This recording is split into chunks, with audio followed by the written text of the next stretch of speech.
Bonjour et bienvenue sur Algomus. Nous allons commencer une série de vidéos pour parler d'algorithmie, et dans les premières vidéos qui nous présentaient l'introduction à l'algorithmie, je vous avais dit que l'algorithmie c'était simplement les étapes qui me permettaient de solutionner un problème. Des étapes simples à comprendre, simples à réaliser, et au moment où on avait fini de faire toutes les étapes, on avait solutionné notre problème. Bien. La deuxième partie de l'algorithme, en fait, c'était aussi de dire que cet algorithme devait pouvoir être traduit dans n'importe quel langage de programmation. Et pour pouvoir être traduit dans n'importe quel langage de programmation, il fallait donc en fait se mettre à un certain formalisme, utiliser des structures que l'on peut utiliser dans tous les langages de programmation.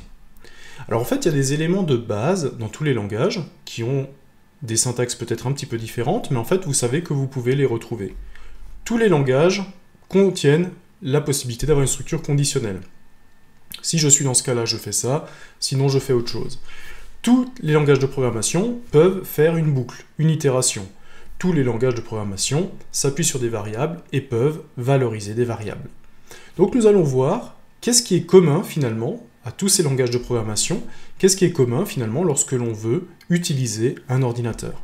Et dans cette première partie, je vous propose de mettre la loupe sur les variables et leurs types, d'essayer de comprendre ce qu'est une variable, et puis à partir du moment où on aura compris ce qu'est une variable, on va voir en fait qu'il y a une notion de type qui est liée à cette variable. Non seulement je veux vouloir stocker quelque chose, une valeur, mais je veux aussi pouvoir indiquer à l'ordinateur de quel type de valeur il s'agit. Est-ce que j'ai stocké un entier? Est-ce que j'ai stocké un réel? Est-ce que j'ai stocké un caractère? Et on va essayer de comprendre un petit peu le fonctionnement de la machine. On ne va pas rentrer dans les entrailles, on ne va pas faire de l'électronique, mais on va essayer de comprendre assez le fonctionnement de la machine pour comprendre pourquoi ce type est nécessaire. On pourrait se dire, si je mets une valeur 5 que je veux stocker en mémoire, mais on s'en fiche en fait que l'ordinateur sache que c'est un entier, un réel ou un caractère. Moi je veux juste stocker une valeur et pouvoir la récupérer. Mais on va voir en fait que c'est pas si simple que ça, et pourquoi c'est pas simple? Eh bien c'est à cause du fonctionnement même de l'ordinateur. Donc on va décrire tout ça. Une fois qu'on aura vu comment l'ordinateur se débrouille avec les données, on va ensuite s'intéresser aux différents types de variables que l'on peut avoir. Alors on va s'intéresser aux types de base. On va d'abord essayer de voir les types numériques, donc les entiers et les réels. On va s'intéresser aussi aux variables booléennes, donc c'est des variables un petit peu spéciales qui ne peuvent prendre que deux valeurs, vraies ou faux. Donc ce sont des variables qui sont vraiment liées en fait à la logique mathématique. Et on va aussi s'intéresser aux variables de type caractère. Donc cette fois-ci, on va laisser les chiffres un petit peu de côté et on va s'intéresser aussi aux caractères et naturellement aux chaînes de caractères qui sont en fait des compositions de plusieurs caractères. On va naturellement également faire un petit cas pratique. On va mettre en application tout ce que nous avons vu pendant la vidéo sur les variables et leurs types et essayer de construire notre premier algorithme qui va se baser justement sur des variables et des types. Voilà un petit peu le programme de cette vidéo. Alors sans plus attendre, je vous propose de nous poser la question, qu'est-ce qu'est une variable? Alors une variable c'est quoi? Première question que l'on peut se poser, eh bien c'est un élément de base, un des premiers éléments dont on va parler en algorithmie, mais aussi en programmation. Je vous avais dit que l'ordinateur avait plusieurs avantages. La première c'était qu'il calcule très rapidement et qu'il calcule juste, et la deuxième c'est qu'il est capable de stocker les résultats, et on peut récupérer des résultats stockés. Eh bien la variable, elle va nous permettre tout simplement de stocker un résultat temporaire dans la mémoire de l'ordinateur. C'est-à-dire que vous avez fait un calcul, vous avez reçu un résultat, ce résultat vous ne voulez pas le perdre, vous allez donc simplement le mettre quelque part en mémoire. Alors ça implique deux choses, ça veut dire qu'il va falloir trouver un mécanisme qui me permet de stocker la valeur dans la mémoire, et ça veut dire aussi qu'il faut que je trouve un mécanisme qui me permette de récupérer de nouveau ce résultat une fois qu'il a été mis dans la mémoire. Évidemment, si je stocke que des informations que je ne peux jamais récupérer, eh bien ce sont des résultats qui ne me servent à rien. Et donc, tout simplement, la variable va associer à cette valeur un libellé, un nom, si vous voulez, et c'est sur ce nom, en fait, que nous allons nous appuyer pour pouvoir retrouver la valeur de la variable. Alors, on peut imaginer ça simplement, la mémoire, comme une énorme étagère, composée de plusieurs étagères sur lesquelles je peux poser des éléments, et on va voir comment dans la mémoire, les différentes valeurs en fait sont stockées. Si je veux me représenter effectivement la mémoire, je peux tout simplement voir ça comme un grand meuble qui contient énormément d'étagères. Alors la mémoire, elle est partagée entre plusieurs éléments. Ça veut dire, si je veux le faire avec vous, que on peut par exemple imaginer avoir une étagère ici. Donc tout simplement, on a un meuble avec plusieurs étagères. Et comme la mémoire est partagée, eh bien on pourrait s'imaginer par exemple que mon PC pour l'instant est sous Windows, donc on pourrait imaginer que Windows stocke des données, par exemple ici, ici, là et là dans la mémoire. Donc ça, ce sont des zones mémoire utilisées par mon système d'exploitation et que je ne peux pas utiliser pour autre chose. Là derrière, j'ai Excel qui est ouvert. Peut-être qu'Excel, lui, il va utiliser d'autres zones mémoire, que je vais mettre ici dans une autre couleur jaune par exemple, et donc ça veut dire que toutes ces zones mémoire, je ne peux pas les utiliser non plus. Donc comment je vais déclarer une variable, par exemple, une variable A, et que je vais mettre la valeur 5 dedans, qu'est-ce qui va se passer? En fait, mon programme va simplement parcourir la mémoire et va essayer de trouver une étagère vide. Alors celle-là, elle est pleine, mais la deuxième, elle est vide. Ok, j'ai une étagère vide, donc ça veut dire que je peux stocker ma valeur 5 ici. Mais si je veux pouvoir récupérer cette valeur 5 quand j'en ai besoin, je vais lui mettre un libellé à côté, si vous voulez, comme un identifiant, et cet identifiant va être le nom de la variable. J'ai donc A qui va me ramener la valeur 5 quand je vais l'appeler. Ce qui fait que quand vous êtes en algorithmie ou dans un programme, vous ne pouvez pas utiliser deux fois le même nom de variable, puisqu'un nom de variable est un identifiant qui me permet d'identifier, une fois qu'il est déclaré, la valeur qui a été stockée en mémoire. Si dans un deuxième temps, je mets la valeur 7 dans B, par exemple, eh bien, le même travail va être fait. Je vais chercher une étagère de libre, je vais y stocker ma valeur 7, et en face, je vais y affecter le libellé B, le nom de la variable B, pour que le jour où je fasse appel à B, eh bien, je récupère la valeur qui lui est associée dans la mémoire. Voilà. Donc en fait, la mémoire va simplement associer le nom de la variable avec la valeur stockée en mémoire, et je vais donc pouvoir la stocker, la modifier, et aussi la récupérer à chaque fois que je vais en avoir besoin. Voilà à quoi sert une variable.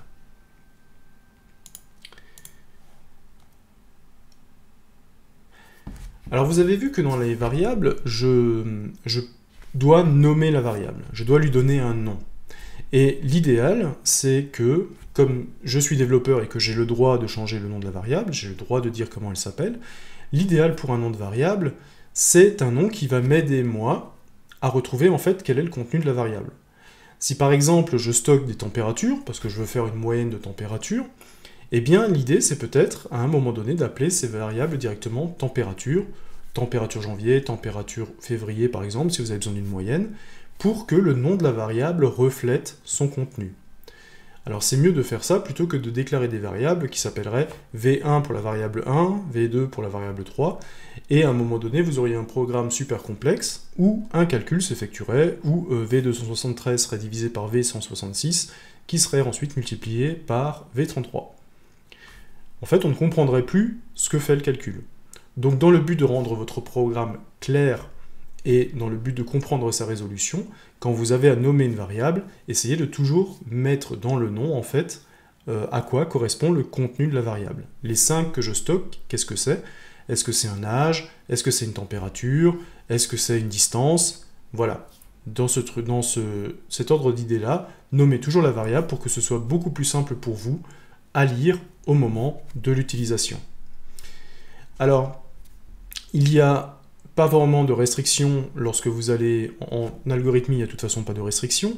Lorsque vous allez passer sur un langage de programmation, vous n'avez pas le droit d'utiliser les mots-clés du langage.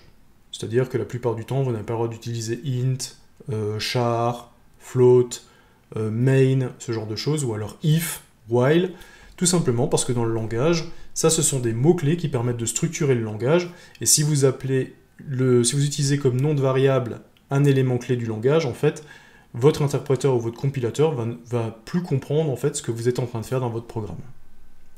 Il se peut aussi que si vous travaillez dans une entreprise ou un organisme, cette entreprise vous fixe des règles sur le nommage. Pourquoi? Tout simplement parce que on aimerait que les programmes en fait se ressemblent en termes en fait de structure. Histoire que si jamais vous êtes une équipe de développeurs et que vous ayez à jeter un coup d'œil dans le programme de quelqu'un qui est parti en vacances ou qui n'a pas le temps de s'en occuper, en fait vous retrouviez par le formalisme de nommage des variables que vous vous sentiez chez vous. Donc il y a certaines entreprises qui vous disent voilà, de préfixer chaque nom de variable avec le type. un entier, vous allez le préfixer avec i sous tiret et ainsi de suite. Les noms de variables, soit vous séparez les mots par un underscore, soit vous les concaténez et vous mettez une majuscule à chaque nouveau mot. Certains vous diront aussi que les variables doivent toujours être écrites en anglais. Voilà, donc renseignez-vous, c'est pas quelque chose qui vous sera imposé par le langage, mais c'est en fait un code de bonne conduite qui vous permettra en fait d'avoir des programmes cohérents au sein de la même équipe. Alors comment je vais déclarer mes variables dans l'optique d'écrire un algorithme? Alors dans Algorithmie, on a pris l'habitude de déclarer les variables en en-tête, comme ça nous permet déjà de nous poser la question quels sont les résultats que va générer mon code et qu'est-ce que je vais devoir stocker. Et donc en fait ce que l'on fait la plupart du temps en Algorithmie, c'est que l'on commence à écrire une en-tête dans le programme variable et on va déclarer toutes les variables dont j'ai besoin. Imaginons par exemple que je vais faire une somme d'un élément et puis de cette somme je vais par exemple calculer un taux de TVA. Alors je sais que mon taux de TVA c'est quelque chose qui va être un nombre à virgule réel et je peux estimer que la somme que je vais calculer ça va être en fait de type entier. Et donc je vais simplement déclarer en en-tête de mon algorithme mes variables, somme est un entier, TVA est un réel. Et donc ça me permettra déjà de savoir sur quelles données je vais m'appuyer, qu'est-ce que je vais avoir besoin de calculer. À partir de ce moment-là, je sais déjà que je vais devoir calculer une somme, donc quelque part dans mon programme, cette somme devrait être calculée. Je vais utiliser aussi un taux de TVA qui va aussi devoir normalement entrer en jeu quelque part dans mon algorithme. Et ça va me donner une bonne idée de la place mémoire aussi que va nécessiter mon programme. Je vais devoir prendre la place pour un entier et je vais devoir prendre la place pour un réel. Donc c'est très bien en fait que ces deux éléments se retrouvent en en-tête. Alors ce qu'on vient de voir tout simplement c'est la déclaration de variable, c'est-à-dire le nom associé à un type. Somme est un entier, TVA est un réel. Alors pourquoi en tant que développeur, quand je crée mon algorithme, je suis obligé de m'imposer en fait un type pour chacune des variables? Eh bien en fait on va comprendre assez facilement, cela vient du fonctionnement de l'ordinateur. L'ordinateur en fait échange de l'information entre ses différents composants, entre la mémoire et la carte mère, entre le processeur et la carte mère, et ainsi de suite, il va échanger de l'information. Pour échanger de l'information, eh bien vous voyez bien que quand vous ouvrez un ordinateur, la seule chose qu'il y a à l'intérieur ce sont des câbles et des circuits électriques. L'information, la communication entre ces différents organes, est donc faite par du courant. Soit le courant passe dans un fil, soit le courant ne passe pas. Et donc en fait, on va devoir se formaliser à ça, et que nous ayons à représenter un entier, un réel ou un caractère, eh bien, ces représentations par l'ordinateur vont toujours se faire par des fils qui contiennent du courant ou non. Et donc on va essayer de comprendre un petit peu le principe de la conversion qui est faite. Alors, si jamais on voulait développer un moyen de communiquer à l'aide de fils électriques, on pourrait essayer de voir comment est-ce qu'on pourrait représenter de l'information. Alors, si j'ai un fil, je vais juste me prendre un petit notepad pour prendre un petit peu des notes. Hop. Si j'ai un fil, eh bien, quelles sont les informations que je peux représenter? Si j'ai un fil, je peux représenter que soit je fais passer du courant dans le fil, soit je ne fais pas passer de courant dans le fil. Et donc, en fait, j'ai deux possibilités, j'ai donc deux états différents de mon fil. Si j'ai deux fils, eh bien, j'ai 4 possibilités. Pourquoi 4? Eh bien, soit il n'y a aucun courant dans les deux fils, soit il y a un courant que dans le premier fil, soit il y a un courant que dans le deuxième fil, soit il y a du courant dans les deux fils. J'ai donc bien 4 possibilités, et donc 4 types d'informations possibles. Si j'ai 3 fils, eh bien on comprend rapidement que plus j'ajoute de fils, à chaque fois que j'ajoute un fil, chaque fois je multiplie le nombre de possibilités par 2. Je vais donc avoir 8 possibilités. Et donc on se rend compte que 2, ben, c'est simplement 2 à la puissance 1. 4, c'est tout simplement 2 à la puissance 2. Et comme je multiplie toujours par 2, eh bien 8, c'est tout simplement 2 à la puissance 3. Ce qui me permet de dire que si j'ai n fils, eh bien je vais me retrouver avec du 2 puissance n. Ok. Donc en informatique, on a tendance à dire aussi que on n'appelle pas ça des fils, en informatique on appelle ça des bits. Et donc ça veut tout simplement dire que avec un bit, je peux représenter 2 informations, avec 2 bits, je peux représenter 4 informations. Alors il y a des valeurs un petit peu connues, hein. On a par exemple le 8 bits qui me permet donc de représenter 2 puissance 8 possibilités, et qui est donc la valeur 256. C'est pour ça qu'en informatique, on a parfois la valeur 256 qui est une limite. Alors c'est un peu moins vrai en ce moment, mais c'est vrai qu'on peut encore retomber sur des vieux jeux où il y a 256 niveaux, où il y a la possibilité d'avoir 256 vies, mais si on en prend une de plus, on tombe à 0, tout simplement parce que ce nombre était codé sur 8 bits. Donc maintenant, sur les systèmes récents, on serait plus proche de 32 bits ou 64 bits, hein. Et donc on peut, avec 32 bits ou 64 bits, on peut calculer avec notre calculatrice combien de possibilités différentes on peut avoir. Je vais juste prendre la notation scientifique, et je vais donc prendre 2, par exemple, à la puissance 32, eh bien on peut représenter 4 milliards et quelques de possibilités différentes. Si je suis sur du 64 bits, bah, ça va tout simplement être du 2 puissance 64, et donc je vais me retrouver avec un nombre encore plus grand de possibilités. Donc ça veut dire aussi qu'un système 64 bits a une précision beaucoup plus grande qu'un système à 32 bits, tout simplement parce que le nombre qui permet de représenter les informations, eh bien, amène plus de possibilités.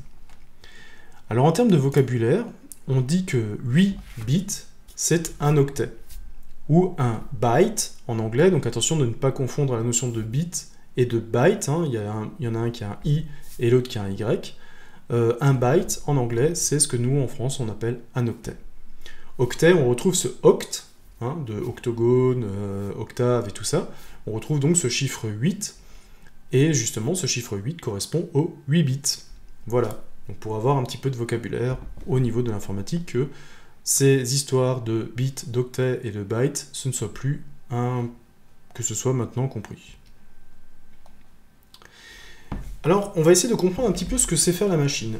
Alors la machine, elle va assez rapidement pouvoir passer d'un nombre en base 10 à un nombre en base 2. Alors il y a des conversions possibles, hein. Alors si jamais vous voulez un petit peu plus d'éléments là-dessus, le programme de mathématiques du BTS-SIO a tout un chapitre sur les conversions de type. Alors n'hésitez pas à regarder un petit peu comment ça marche.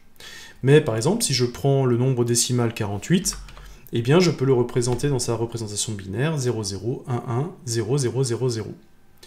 Je vais prendre le nombre 65 par exemple. Le nombre 65 en binaire, c'est 0, 1, 0, 0 et 3, 0, 1. Je vais me le noter ici. Donc c'est 0, 1, 0, 1, 0, 0. Je vais juste me le noter. 0, 1, 0, 0 et 0, 0, 1, 2, 3, 1. Donc ça, en fait, c'est 65 en entier. Et donc, on s'aperçoit que, finalement, un nombre entier, c'est très facile à représenter. En informatique, il suffit de convertir l'entier en base 2. On récupère une représentation binaire du nombre. Et sur la représentation binaire, on dit simplement que les 0, c'est « j'ai pas de courant dans le fil », 1, j'ai un courant dans le fil, et donc je peux représenter électriquement ma valeur avec des câbles électriques. Ok, donc on n'a absolument aucun problème pour représenter ce nombre. Alors si je suis en 8 bits, on a vu en fait que j'ai 256 possibilités. Ok, donc si j'ai 256 possibilités, je peux effectivement dire que je peux représenter les nombres. Donc là je peux représenter les nombres de 0 à 255. J'ai 256 possibilités, donc je peux représenter les nombres de 0 à 255. Ok, ça marche. Donc maintenant, ce qui est intéressant, c'est qu'on a vu qu'on pouvait représenter les nombres entiers positifs. Comment on fait maintenant pour représenter les nombres négatifs? Eh bien, tout simplement, on va dire, voilà, je vais considérer, tout simplement, l'ordinateur va considérer que si j'ai un nombre négatif, donc ce nombre est de type négatif, eh bien, je vais prendre le premier bit ici, et je vais l'utiliser comme un bit de signe. C'est-à-dire que je vais considérer que 0 veut dire plus, 1 veut dire moins, et tout simplement, je vais me permettre d'avoir des nombres négatifs. Ok, donc il va considérer que ça, c'est le signe, et que le reste, en fait, c'est le nombre. D'accord? Donc ça veut dire que, si je prends un bit pour le signe, ça veut dire que je n'ai plus que 7 bits pour le nombre. Et donc je vais être limité, parce que 2 puissance 7, bah, ça fait plus 256, ça fait que 128. Ok? Donc si je prends un bit pour le signe, je vais me retrouver avec un nombre qui est simplement sur 7 bits, donc 2 puissance 7, et je vais donc me retrouver avec 128 possibilités. Sauf que maintenant, bah, j'ai un bit pour le signe. Donc ça veut dire que si je suis en 8 bits signé, donc j'ai un bit pour le signe, plus 7 bits pour mon nombre, et que je sais que 2 puissance 7, c'est 128, eh bien je sais maintenant que je peux représenter les nombres de moins 128 à plus 127. Donc vous voyez que je peux toujours encore représenter 256 valeurs différentes, sauf que maintenant, je peux représenter aussi les nombres négatifs. Ok, donc ça veut dire que vous voyez que l'ordinateur, en fait, les nombres négatifs, en fait, il ne sait pas vraiment ce que c'est. La seule différence qu'il va faire, c'est qu'il va dire, ben, je vais prendre le premier bit pour le signe, et si jamais toi tu m'as rentré un nombre négatif, et ben moi je vais le recomposer au moment où je le lis dans la mémoire.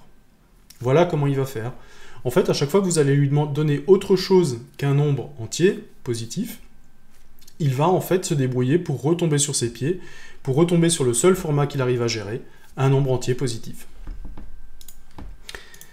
Ok, donc, pour les nombres à virgule, qu'est-ce qu'il va faire? Bah, en fait, il va encore faire lui-même encore un peu de...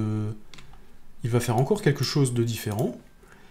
Il va dire comment est-ce qu'il va régler pour que, par exemple, je veux avoir 1,25, qui est un nombre à virgule, et je veux en fait le sauvegarder quelque part dans la mémoire. Alors je ne peux sauvegarder que des nombres entiers. Bah, en fait, qu'est-ce qu'il va faire? Il va déjà se débarrasser de la virgule. Comment je me débarrasse de la virgule? Bah, tout simplement, je vais multiplier par 100, et je vais me retrouver avec 125. Maintenant, j'ai de nouveau un entier. Ok. Et donc j'ai un entier, mais qu'est-ce qu'il va faire? Bah, il va tout simplement dire que je vais stocker 125, mais il faut que je stocke aussi la position de la virgule. Et moi, ce que j'ai fait, pour obtenir 125, j'ai décalé la virgule de 2 rangs vers la droite. Donc, il va garder, en fait, comme avant, il va garder un bit pour le signe. Je vais le mettre un petit peu plus bas. Il va toujours garder un bit pour le signe, et il va prendre aussi des bits pour le décalage. C'est-à-dire que là, il va stocker les 2 du décalage, et sur la partie qui reste, tout simplement, il va stocker le nombre 125 sur la partie qui reste. Et donc, il va de nouveau avoir un nombre en binaire, et il va simplement coller un masque dessus pour savoir quelle est la partie significative du nombre, de combien je dois décaler la virgule, et est-ce que le signe est positif ou négatif. Alors là, effectivement, le 8 bits ne va pas me permettre de représenter ça, hein, parce que je vais dépasser largement 125 avec les 5 bits qui me restent. C'est simplement pour l'exemple. Normalement, vous allez plutôt représenter les nombres négatifs sur 16 bits, 32 bits, ou même 64 bits. Et donc, vous aurez largement la place d'avoir des bits pour avoir une partie significative du nombre, des bits pour le décalage de la virgule, et toujours un bit pour le signe. Donc encore une fois, quand je lui demande de gérer quelque chose qu'il ne sait pas gérer, comme un nombre à virgule, en fait, il va simplement me le remettre sous la forme d'un nombre négatif, et il va me le stocker. Et donc le type, vous commencez à comprendre pourquoi c'est important, parce qu'en fait, lui, ce qu'il va stocker, c'est simplement l'information sous forme de bits. Et une fois que c'est stocké, si jamais je veux récupérer mon information, eh bien il faut que je puisse faire la distinction entre est-ce que à la base c'était un nombre entier, est-ce que c'était un nombre à virgule avec signe, est-ce que c'était un nombre à virgule sans signe, et lui, en fait, le type va déterminer en fait le masque qui va être collé sur la représentation binaire pour de nouveau fournir à l'utilisateur le nombre dans le bon format qui est attendu. Alors on a vu les nombres positifs, on a vu les nombres négatifs, on a vu les nombres à virgule. Il nous reste aussi encore les caractères à voir, et on va s'apercevoir qu'avec les caractères, il va passer par une table de conversion. Alors le type, on commence à voir un petit peu que c'est quand même une notion assez importante. Le type nous permet de faire plusieurs choses. Il nous permet de connaître les opérations réalisables sur la valeur de la variable. Exemple, j'ai un opérateur plus, bah je sais que si je mets un plus entre deux entiers, ce que j'attends, bah simplement c'est la somme. Si je mets un plus entre 5 et 3, je voudrais avoir le résultat 8. Si je mets un plus entre deux chaînes de caractères, ça commence à être un peu plus obscur, ce que je veux faire. Est-ce que je veux additionner deux chaînes de caractères? on va voir que dans plusieurs langages de programmation, quand on met plus entre deux chaînes de caractères, ce qu'on obtient, c'est plutôt la concaténation des deux chaînes. Ok. Ça va permettre aussi à l'ordinateur de savoir à quoi correspond ce qui a été stocké. Effectivement, comme l'ordinateur va toujours stocker des résultats en binaire, eh bien, il doit connaître le type pour refournir à l'utilisateur la donnée telle qu'elle a été entrée. La représentation de bits qui a été stockée, est-ce qu'elle correspond à un caractère? Est-ce qu'elle correspond à un entier? Est-ce qu'elle correspond à un nombre à virgule? Chaque type va avoir un masque différent qui va être placé sur la série binaire et qui va donc refournir la valeur telle qu'elle a été mise en place. Le type va aussi vous permettre de détecter directement des erreurs. Plus vous allez aider le langage de programmation, plus vous allez l'aiguiller, l'informer dans ce que vous voulez faire, plus à son tour, lui, pourra vous aider en retour lorsque vous ferez des erreurs dans le programme. Imaginons par exemple que vous ayez une variable de type, je ne sais pas, par exemple une type chaîne de caractères, et que vous mettez la valeur 5 dedans. Eh bien le compilateur ou l'interpréteur va vous dire « Attends une seconde, tu as déclaré une variable de type chaîne de caractères, tu mets une variable entière dedans, il y a peut-être un problème, est-ce que tu ne voudrais pas vérifier si tu t'es pas trompé ou que tu as fait une faute de frappe ?» Donc plus vous allez aiguiller votre langage de programmation, plus il pourra vous aider pour détecter les erreurs. Ok, donc là on ne parle que des types de base dans les langages de programmation, hein. On va rester assez général en termes d'algorithmie, mais naturellement, dans les langages de programmation récents, et notamment par la programmation orientée objet, vous allez pouvoir créer vos propres types personnalisés pour étendre un petit peu les types de base qui existent dans les langages. Alors on va s'intéresser maintenant de plus près aux types numériques. Nous allons en algorithmie ne pas réfléchir hors des problématiques du langage, et donc nous allons utiliser principalement deux types numériques en fonction de la précision. Soit ce sont des entiers, soit ce sont des réels. Dans les langages de programmation, on va aller beaucoup plus loin, on a des entiers avec différentes précisions, on a des réels avec différentes précisions, mais encore une fois, au niveau de l'algorithmie, nous n'allons pas en tenir compte. Si une valeur est entière, elle est entière, peu importe la taille qu'elle va avoir. Si la valeur réelle, si on a des nombres significatifs après la virgule, on va considérer que c'est des réels, et pour l'instant, on ne s'occupe pas de problèmes de taille. Ça, c'est des problèmes qui viendront après, lors de l'implémentation. Bon, donc on a deux types, entiers et réels, qui vont nous permettre de définir nos types numériques. Le type booléen, je vous l'ai dit, tout simplement, c'est une variable un petit peu particulière qui ne peut prendre que deux valeurs, qui est vrai ou faux. Donc là, ce sont des variables qui vont nous aider dans les éléments de logique, qui vont nous aider à bâtir des conditions. Est-ce que je suis dans telle condition, alors je réalise telle tâche? Si je ne suis pas dans cette condition, je fais peut-être autre chose. Et on peut donc aussi stocker les résultats de ces tests. Alors la plupart du temps, le type booléen dans tous les langages n'existe pas vraiment, et il est souvent assimilé en fait à un type entier. Et on considère dans les langages de programmation que la valeur 0 numérique vaut faux, et que tous les autres résultats valent vrai. Alors le type booléen, il tire son nom tout simplement du logicien et mathématicien britannique George Boole, hein, qui était un mathématicien du 19e siècle. Encore une fois, c'est intéressant de montrer à quel point la logique a été conçue avant même l'apparition de l'ordinateur, et les éléments de logique et les variables booléennes que nous utilisons maintenant dans nos conditions et nos conditions d'arrêt pour les boucles ont finalement été définis à une époque en fait, où l'ordinateur n'existait pas et on ne pensait pas encore que cette application verrait un jour le jour. Ok. Donc, les variables booléennes viennent justement du mathématicien George Boole. Alors on a parlé un petit peu de caractères, mais on n'a pas vu encore comment techniquement ça se passe. Alors l'ordinateur, on a dit qu'il ne comprenait rien d'autre que des entiers. Mais si jamais, moi je ne parle pas qu'avec des entiers, je ne parle pas qu'avec des chiffres, avec des nombres, j'utilise des lettres, ces lettres forment des mots, et ces mots forment des phrases. Alors comment je vais m'en sortir pour faire comprendre la notion de caractère, en fait, à l'ordinateur? Eh bien, en fait, je vais passer par une table de transcription, et notamment la table ASCII. La table ASCII, elle va me donner pour chaque caractère, donc A majuscule, A minuscule, et ainsi de suite, en fait, une représentation décimale. Là, vous voyez, par exemple, si je cherche la lettre A majuscule, qui est en haut de la troisième colonne, je vais m'apercevoir qu'elle est liée à la valeur entière 65. Donc qu'est-ce qui est fait en arrière-fond? Eh bien on va prendre cette table de correspondance, et quand je veux stocker A, la valeur grand A en mémoire, je vais simplement prendre la valeur 65 ici, voilà, et je vois qu'elle se traduit en 0100, 0100, 001 A. Et donc en fait je vais me retrouver avec une représentation binaire. Non, je me suis décalé. Je vais me retrouver avec une représentation binaire de mon nombre A. Puisque j'ai une représentation binaire, c'est de nouveau quelque chose que l'ordinateur peut stocker, et donc je vais pouvoir le stocker en mémoire. Problème, vous voyez que quand j'ai stocké la valeur entière 65, j'ai stocké cette suite, et quand je stocke le caractère A, je stocke exactement la même suite. Donc j'ai stocké la même information pour deux représentations différentes. Ici j'ai stocké un entier de 65, et ici j'ai stocké un caractère A. Et bien c'est justement le type de la variable qui va me permettre, lorsque je vais récupérer l'information en zone mémoire, qui va me permettre en fait de retrouver le bon format. Si ma variable était de type entière, et bien l'ordinateur va comprendre que ça correspond à 65. Si ma variable est de type caractère, l'ordinateur va comprendre que s'il trouve ça en mémoire, il doit le convertir en la lettre A.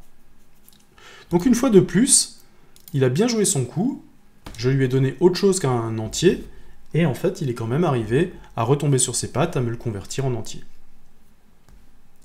Ok. Donc le type caractère, c'est tout simplement à ne pas confondre avec le type chaîne de caractères. Le type caractère en fait ne contient en fait qu'une seule lettre.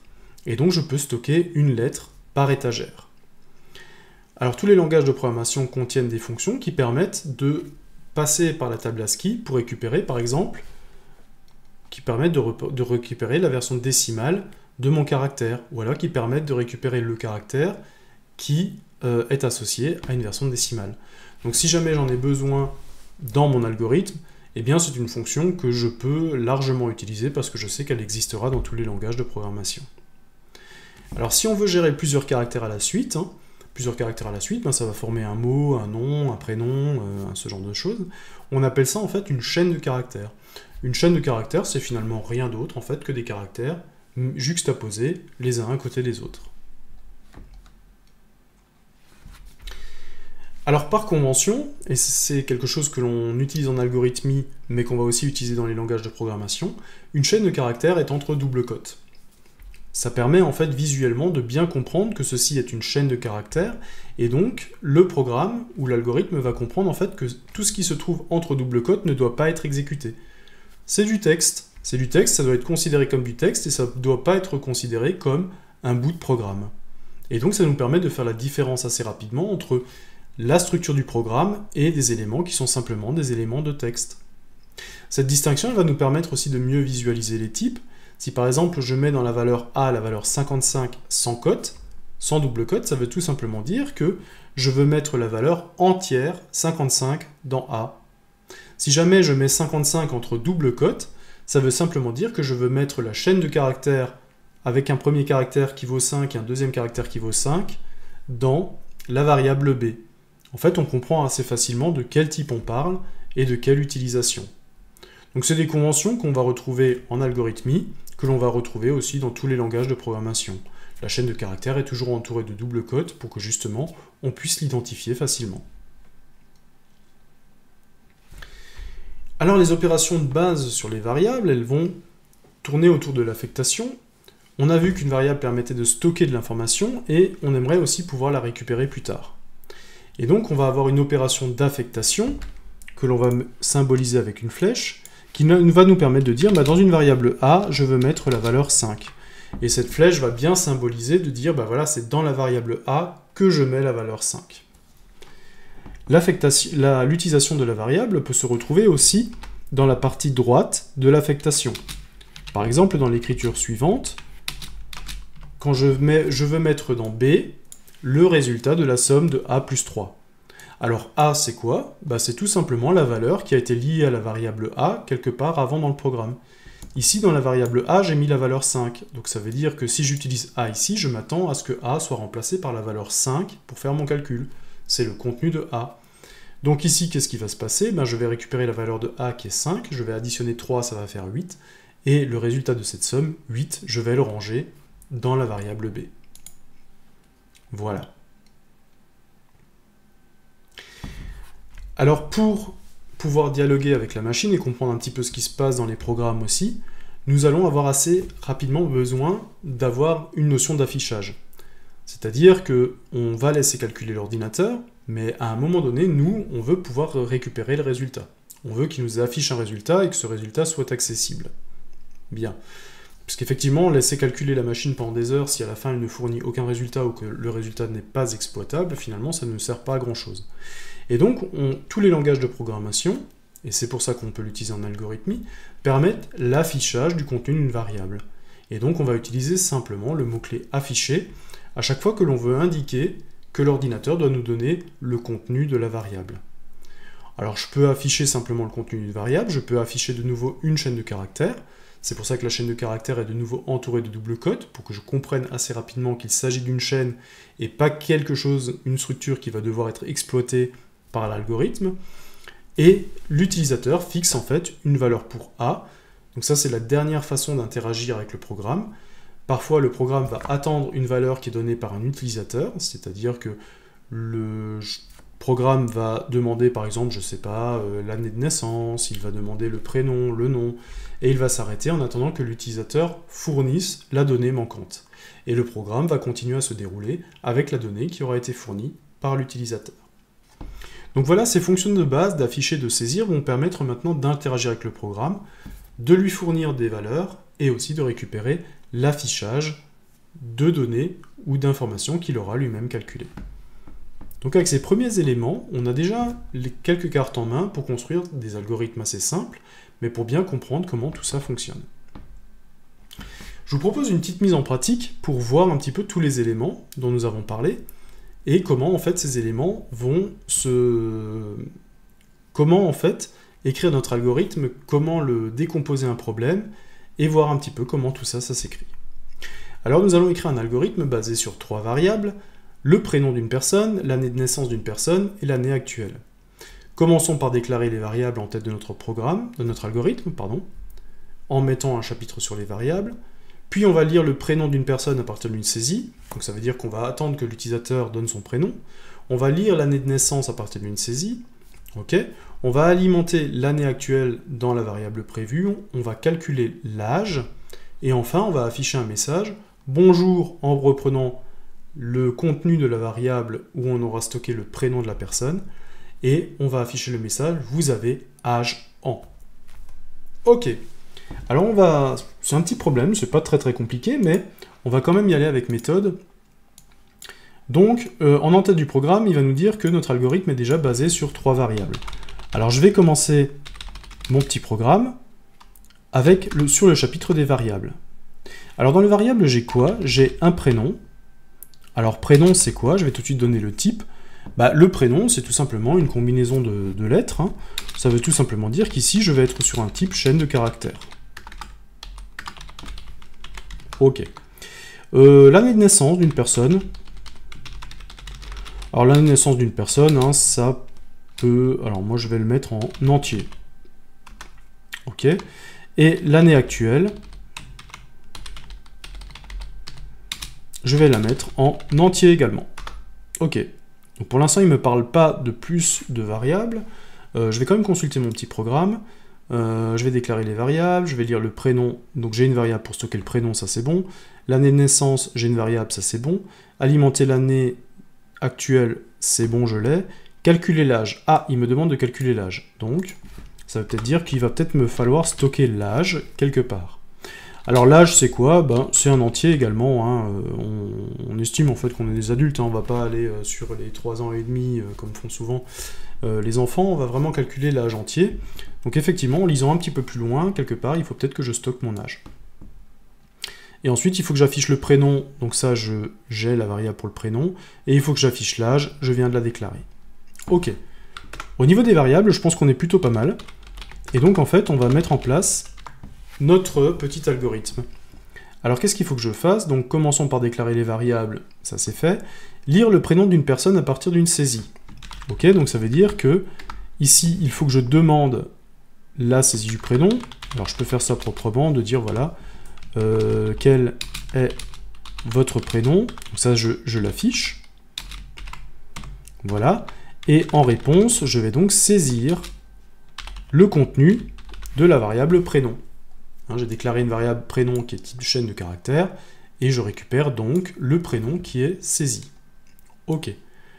Ensuite, je vais lire l'année de naissance à partir d'une saisie.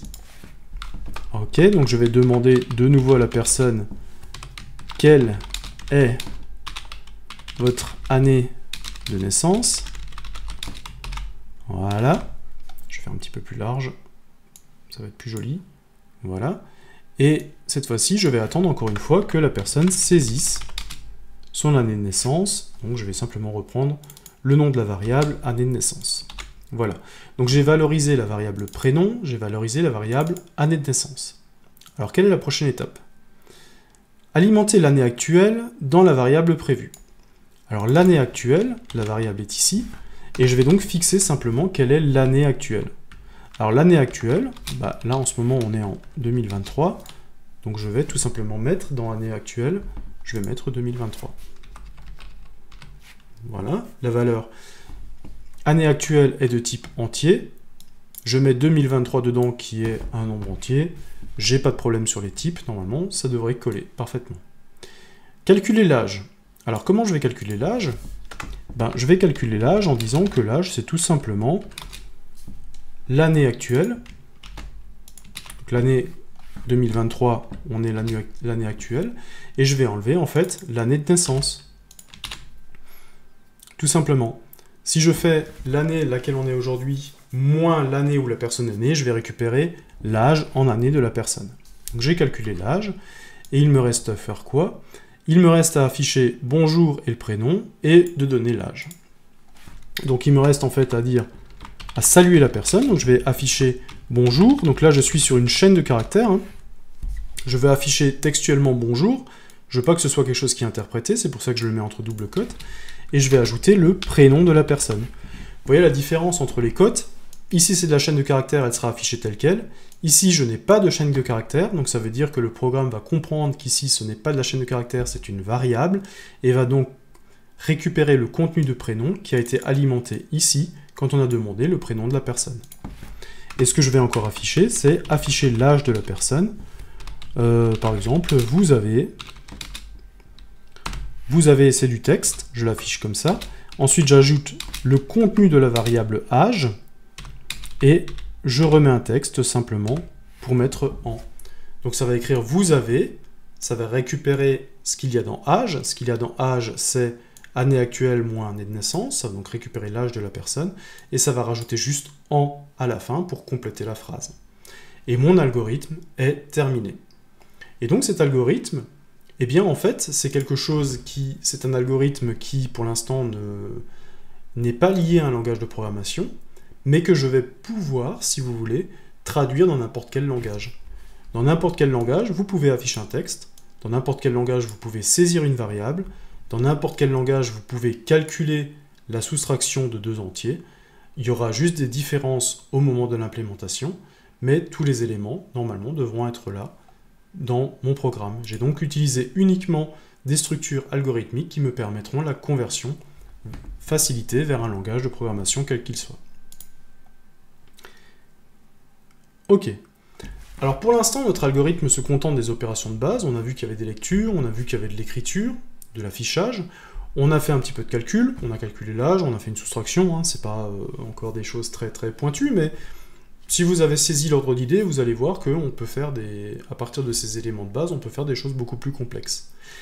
Vous allez voir en fait dans la suite, dans les prochaines vidéos, on va aborder des structures qui sont un peu plus complexes, des structures qui vont nous permettre de faire des choix, c'est-à-dire qu'un programme va pouvoir se baser sur un paramètre, et suivant que la valeur de ce paramètre, il va faire des instructions ou il va en faire d'autres. On va voir que l'on va pouvoir aussi répéter des instructions, c'est le mécanisme de boucle qu'on va être mis en place. Au lieu de dupliquer en fait des instructions, on va simplement dire ça, tu le fais 10 fois, tu le fais 100 fois, tu le fais 1000 fois. Et ça va éviter en fait, en tant que développeur, d'écrire des lignes et des lignes de code. On va en fait gagner énormément de temps en termes de développement. Et on va voir qu'il y a aussi des méthodes pour factoriser le code quand on parlera des fonctions, ce qui va éviter en fait d'avoir les mêmes instructions à différents endroits. Et donc le fait justement de passer par l'algorithme va faire en sorte que pour l'instant on se débrouille sans les spécificités des langages, et en fait on va prendre du recul et ça va être beaucoup plus facile en fait de corriger un algorithme que de corriger un programme en fait où il y a déjà pas mal de contraintes techniques dedans. Là en fait on voit très rapidement ce qu'on fait. On pourrait expliquer rapidement même à une personne qui n'a jamais développé, qui n'a jamais eu entre les mains un langage de programmation, et donc c'est quelque chose que l'on peut présenter facilement à un client, à quelqu'un qui ne serait pas forcément développeur.